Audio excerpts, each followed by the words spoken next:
So today's video, we're going to try to fix water coming in around here when it rains real hard.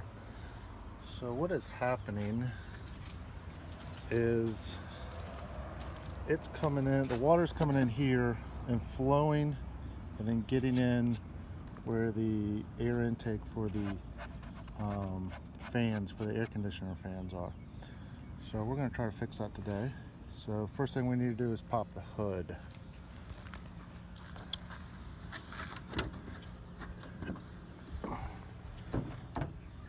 So I tried to fix this last time using a bunch of silicone right here. Was not successful. I think I know where the problem is. This is one of the main problems, this screw, but I've got a bunch of silicone on it, but that's obviously didn't fix it. So like I said, we're going to try to try another something else along with this and see if that fixes it. So the first thing we need to do is pop off the windshield wipers. Just take a little flat blade screwdriver, take this plug out, and there's a 13 mil socket nut, and remove those. Then just pull the wipers straight off and they'll come off the spline. If they haven't been taken off before, you're gonna have to tug pretty hard, but if they've been taken off before, they'll come off pretty easy. When you're taking these off, make sure you keep track of them. There is a difference. They're not the exact same. So there is a driver's side, there is a passenger side. So make sure you keep track of them so when you reinstall it. Now take a plastic pry bar and put it underneath this piece and then pry it up all the way around, and it'll just pull straight out. Just sneak it out from underneath here. All right.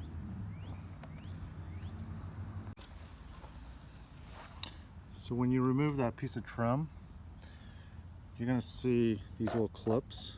Some of them will stay. Just pull them out with a pair of pliers, and then you can reinstall them into the track of the trim piece, so when you reinstall it, they'll just fit right back in these holes. Now while you got the hood down, take these two screws out, and then 4 for the middle piece, and then 2 for the passenger side piece.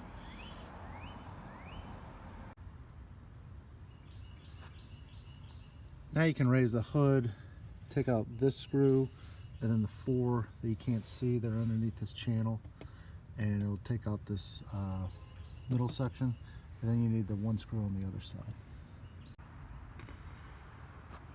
Now I'll go ahead and take the 2 screws that hold in the cover for the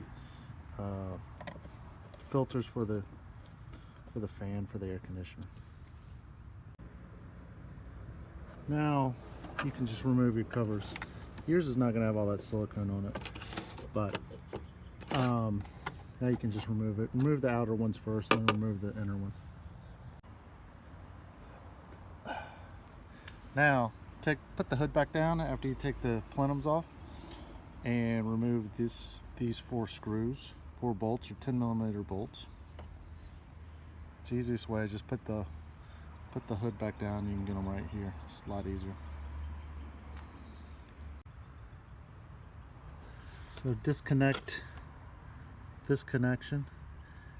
This is what heats up the windshield to get all the frost off. 2 more bolts right here. You can't see, 10mm. So this is the reason why I'm doing this project. This is the intake where the fresh air comes in for the air conditioning system. That's the blower. That's the fan down there. But if you notice right here, this is water.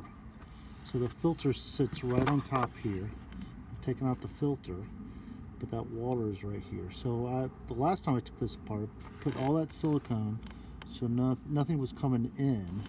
What I believe is rain is coming underneath here and then coming up. So I'm going to take off all these screws, put a nice bead of silicone, and then put everything back down in there, reinstall everything. And hopefully that silicone creates a seal so I no longer get water into the cabin. Now the driver's side, you are going to have to take off this big nut to remove this to be able to get this piece off. So same thing with the driver's side. There should be no water right here, and that's where it's getting in to the fan and then drips down onto the floor by the driver's side. A little interesting tidbit here. See this? From the 96 through the 98, 95, 96 through the 98, this was the temperature, outdoor temperature reader. 99 they switched it to underneath the bumper, but I guess to fill the hole they just made a plastic version and filled that hole so no air's going in through that hole. It just kind of plugs it up. Not sure why they had to make this extension. Why not just make a plug right here? But anyway, interesting. So I got everything cleaned up as best as possible, so I'm going to put a nice bead under here, then reinstall this. I'm going to put silicone on the back side of it, and then put everything back together with silicone in each stage. Hopefully we can keep it watertight. So I've gone a little crazy with the silicone, but I have put it underneath the rubber, within the rubber, where it makes a little corner, and then right on top. So remember, you're not going to be able to see this once you put everything back together. So there's no reason to be super neat about it. Just make a big ol' caulking right there so no water gets in. New filter in place, ready to put everything back together. So here's my bead of caulk before I put on the rubber gasket. Got extra caulking on each screw hole. Now I'm going to put caulking actually right in here with the silicone, the caulking, before I even install it. So like I said earlier, I kind of went a little crazy with the silicone. Probably didn't need to put more on top just to seal those gaps, but I don't really want to take this all apart again, and I'd rather just use more silicone. It looks a little sloppy, but you're never going to see this, so no big deal.